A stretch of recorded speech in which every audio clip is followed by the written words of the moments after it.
Hi everybody, we all know that expression, sticks and stones may break my bones, but words will never hurt me. What a load of rubbish.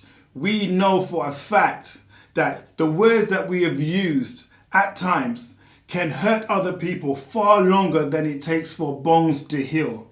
In fact, sometimes the words that we use linger for a lifetime and even go past generations. So this is part of a two-phase video whereby we're taking a look at language, how best to use it so that we communicate effectively. So the words that we use, when we pay attention to them, can open doors and not close doors and opportunity for ourselves. Cue intro.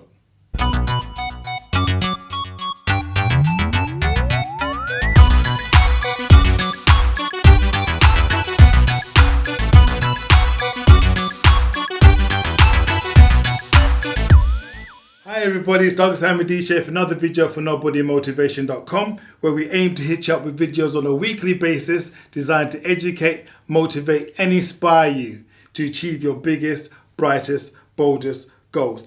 This video is all about language that disempowers others, language that also disempowers yourself. So often, the words that we use has a direct correlation to the way that we view ourselves and the way we wish others to view us. So I have broken down the words into three main categories to better explain and drive home that point. The first one being assumption words, such as labeling. Now this is so easy to do because this is part of human nature. We like to categorize things. We like to put things in a box and define, is this good for me or is it bad for me?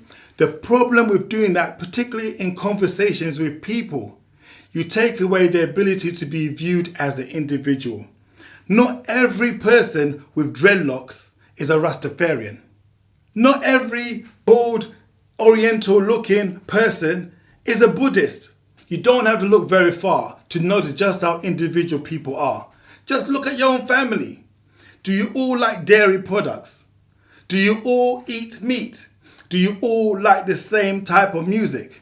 Do you all dress the same? Yet you have the same parents. So people are individuals.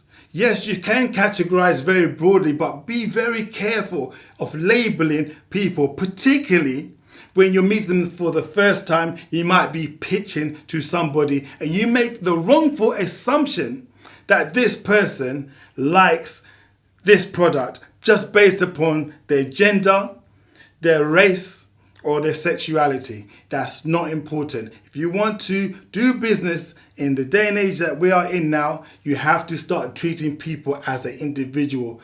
Cut out the labeling, limiting words such as you can't do that or that's impossible. Please cut this out. What this is really revealing about you, if you're using it to somebody else, is you think based upon your ability that person cannot achieve that task or that goal. Cut that out. Instead of saying limiting things, ask more strategic, more thoughtful questions such as, how do you plan to do that? What steps are you going to take to achieve that goal? Don't tell that person it's impossible, because in the word impossible, you will find the word possible. The next category is victim words. Now I want you to pay very, very close attention to this. If you're a victim of a certain negative experience, whatever that may be, if you keep on having the same negative experiences, there comes a point in time whereby you no longer can say you are a victim, but you are now a volunteer. Because you are actively going out, looking out for these negative experiences. So this category is all about victim, stroke, volunteer words that we must not use. A good example of victim words. Because of what happened to you in the past, you will never be able to achieve X, Y, and Z. Now imagine you are saying this to somebody that's going through recovery. That person is trying to pick themselves up. That person is trying to motivate themselves and they hear those words regurgitated from your mouth. How do you think that person is going to be feeling? Or if you're having that negative self-talk and you tell yourself this narrative in your head over and over again, because this happened to me, I will never be able to achieve anything. You are making the decision now that your past is going to ground you to where you are today. You're not going to be able to move forward. Let whatever experience, no matter how negative, no matter how badly it affected you, drive you forward. Next is guilt language. Don't be that person I try to avoid at all costs. That person who makes you feel guilty that you're trying to better yourself. That person that makes you feel guilty just because you're seeing things from a different perspective. That person that makes you feel guilty just because you're trying to break from the hurt and do things in a slightly different way. These people are very toxic. Don't use guilt. Don't use your own moral compass to define somebody else. This is followed by accusatory words such as you. If you find yourself spewing, you did this, because of you, I couldn't do this, you always do that. These types of words show that you are in full-blown negative mode. Okay, you've disassociated yourself from this individual. We are all people that make mistakes. In fact, we grow from mistakes. This type of behavior is synonymous to the blame culture we find within health organizations, within police departments, within teaching establishments, because we're not allowed to fail. And when you do fail, the finger is pointed at you. Notice how your language changes when you're watching your favorite team win a match. You associate yourself with the team. We were so great. The way we passed the ball, the way we moved, the way we scored, etc., etc. But notice how your language changes when your team loses. You make a disassociation with yourself and your team. It is no longer we, it is they, it is them, and even sometimes it is you. The third category is reserved for control and manipulation. If you find yourself putting conditions on any person, even yourself, you are engaging in controlling behavior, such as, if you don't give me that pen, I will not be your friend. This is blackmail. This is language of somebody that is out of control, that's trying to gain control. For any person that has been in a relationship whereby their partner has put a condition, such as, if you don't do this, I will not be your girlfriend or boyfriend.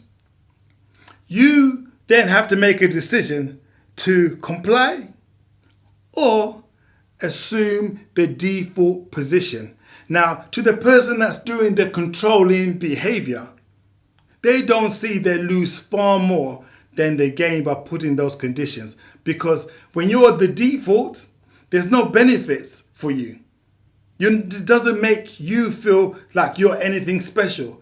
And knowing that you're with your partner based upon conditions will not allow your relationship to bloom and blossom. So don't use it. Controlling behavior sucks.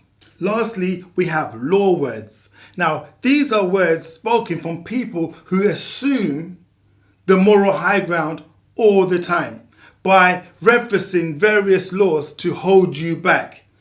One thing I have to say is this. If you're working for, say, a software company that's progressive, that's bringing real innovation to the market, you are going to face law problems as a barrier at some point. So the law itself is there to be challenged. It's there to be overtaken with new laws. Laws are only a point in time thing. They are always going to be revamped. So using law or legal speak is not the way to go forward.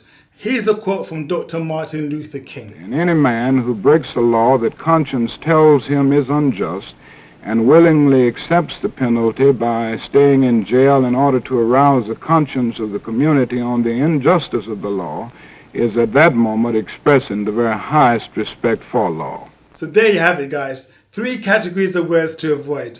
Assumption words, victim words, and controlling words. The reason being, they disempower you and they disempower others. So we will close with the Sparta rule.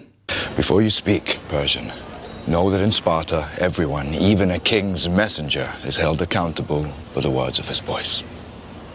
Now, what message do you bring? This is Sparta! So don't forget to hit like, subscribe and comments on the link below. All of this means nothing if we don't apply and share. Each one, teach one. This has been Douglas Hammond, DJ for NobodyMotivation.com. I'm out.